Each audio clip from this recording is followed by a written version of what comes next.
CBSE संबंध 134 सरकारी स्कूलों में 5,623 पदों के लिए स्क्रीनिंग टेस्ट की तिथि जारी। हिमाचल प्रदेश स्कूल शिक्षा निदेशालय की ओर से प्रदेश स्कूल शिक्षा बोर्ड के माध्यम से सीबीएसई संबंध 134 सरकारी स्कूलों में सीबीएसई सब कैडर में प्रतिनियुक्ति के लिए 5,623 पदों के लिए स्क्रीनिंग टेस्ट किया जाएगा। यह परीक्षा स्कूल शिक्षा निदेशालय के अधीन कार्यरत सेवारत उन शिक्षकों के लिए होगी जो लागू भर्ती एवं पदोन्नति नियमों के प्रासंगिक प्रावधानों के अंतर्गत निर्धारित आवश्यक शैक्षणिक योग्यताएं एवं पात्रता शर्तें पूर्ण करते हैं। स्कूल शिक्षा बोर्ड की भूमिका केवल स्क्रीनिंग टेस्ट के आयोजन, पदवार मेरिट सूची तैयार करने व परिणाम घोषित करने तक सीमित रहेगी, जबकि पात्रता निर्धारण, प्रतिनियुक्ति, पद स्थापन तथा सेवा संबंधी समस्त विषय स्कूल शिक्षा निदेशालय के अधिकार क्षेत्र में निहित रहेंगे। इस भर्ती परीक्षा के लिए बोर्ड ने बुधवार को पात्र उम्मीदवारों से ऑनलाइन आवेदन आमंत्रित किए हैं। बोर्ड के अनुसार सरकार की ओर से समय समय पर तैयार व अधिसूचित नीति के अनुसार हिमाचल स्कूल शिक्षा निदेशालय को केंद्रीय माध्यमिक शिक्षा बोर्ड से संबंध प्रदेश के राजकीय विद्यालयों तथा उनके सीबीएसई उप संवर्ग में कार्यरत तैनाती के लिए सेवारत शिक्षकों की पात्रता, उपयुक्तता व प्रतिनियुक्ति निर्धारित करने का सक्षम अधिकार होगा। ऑनलाइन आवेदन प्रस्तुत करने के लिए बोर्ड की आधिकारिक वेबसाइट www.hpboc.org पर प्रकाशित कर दिया गया है। केवल वही अभ्यर्थी जो उक्त विवरणिका में निर्धारित पात्रता शर्तों को पूर्ण करते हैं, निर्धारित परीक्षा शुल्क सहित निर्धारित अवधि के भीतर स्क्रीनिंग टेस्ट के लिए ऑनलाइन आवेदन करने के पात्र होंगे। बस को आधे रूट में छोड़ भागा एचआरटीसी चालक निलंबित, जाने मामला। हिमाचल प्रदेश के हमीरपुर जिले में गलोड़ शिमला रूट पर घुमारवीं के पास मंगलवार को एक एचआरटीसी बस चालक बस को छोड़कर भाग गया। मामला संज्ञान में आने के बाद निगम प्रबंधन ने बस को छोड़कर भागे हमीरपुर डिपो के चालक को निलंबित कर दिया।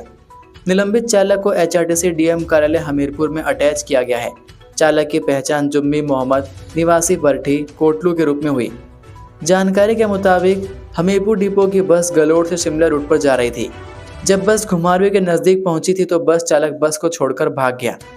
यात्रियों के मुताबिक चालक ने नशा किया हुआ था और सही तरीके से बस नहीं चला रहा था। यात्रियों को दुर्घटना होने की आशंका बन गई थी। जब यात्रियों ने उसे सही तरीके से बस चलाने के लिए कहा तो वह बस छोड़कर भाग गया। इस कारण काफ़ी यात्री परेशान हुए। यात्रियों ने निगम प्रबंधन की कार्यप्रणाली पर भी रोष जताया। इसके बाद जब काफ़ी समय तक चालक वापस बस चलाने के लिए नहीं आया तो परिचालक ने आरएम हमीरपुर राहुल कुमार को सूचना दी। वहीं अन्य बस के चालक को बस सहित शिमला के लिए रवाना किया गया। इसके बाद निगम प्रबंधन ने घुमारवीं पुलिस थाना में शिकायत दी। एचपीयू शिमला ने जारी की बीएड परीक्षाओं की डेट शीट। हिमाचल प्रदेश विश्वविद्यालय ने बीएड जनवरी बैच की परीक्षाओं का कार्यक्रम घोषित कर दिया है। यह परीक्षाएं फरवरी और मार्च में होंगी।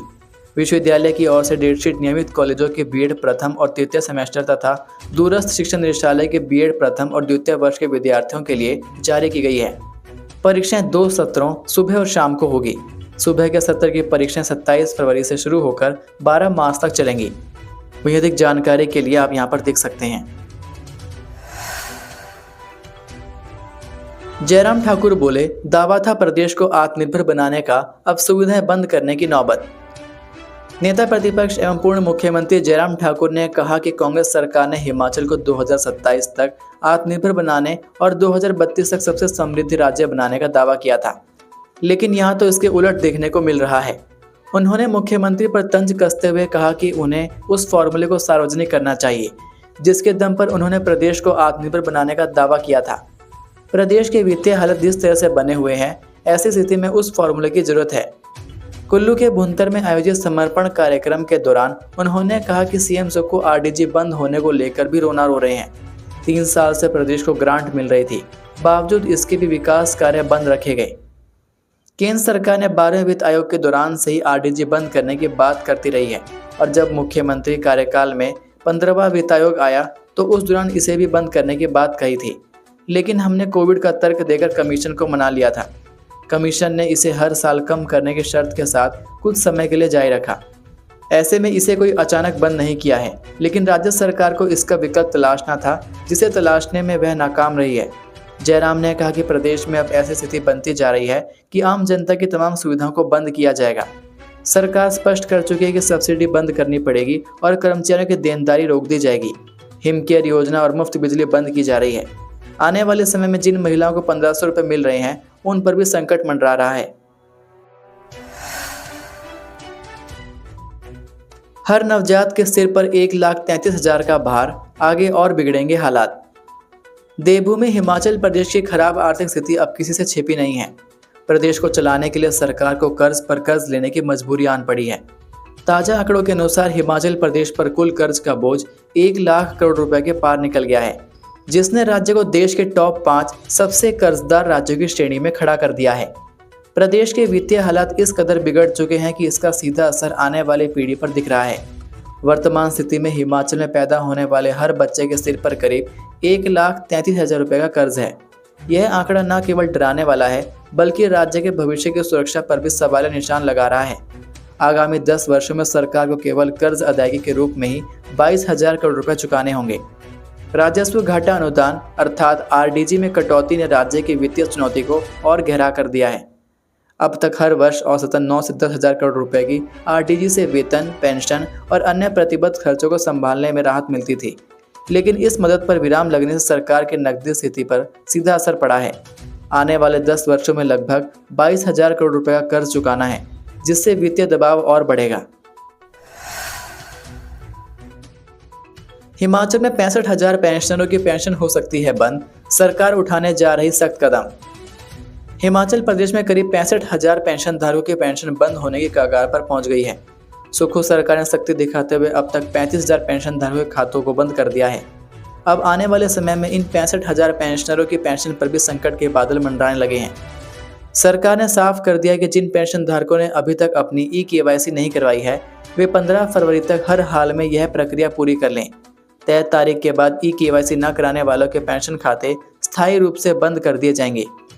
जानकारी के मुताबिक प्रदेश में करीब 65,000 पेंशन धारक ऐसे हैं जिन्होंने अभी तक ई-केवाईसी नहीं करवाई है। इन लोगों की पेंशन फिलहाल रोकी जा चुकी है।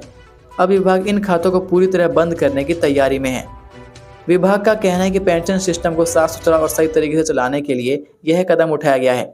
कई बार ऐसा देखा गया है कि किसी व्यक्ति की मौत हो जाने के बाद भी उसके नाम पर पेंशन आती रही। अब ऐसे मामलों को रोकने और जो लोग पेंशन के हकदार नहीं हैं, उन्हें सूची से हटाने के लिए जांच और सत्यापन का काम किया जा रहा है।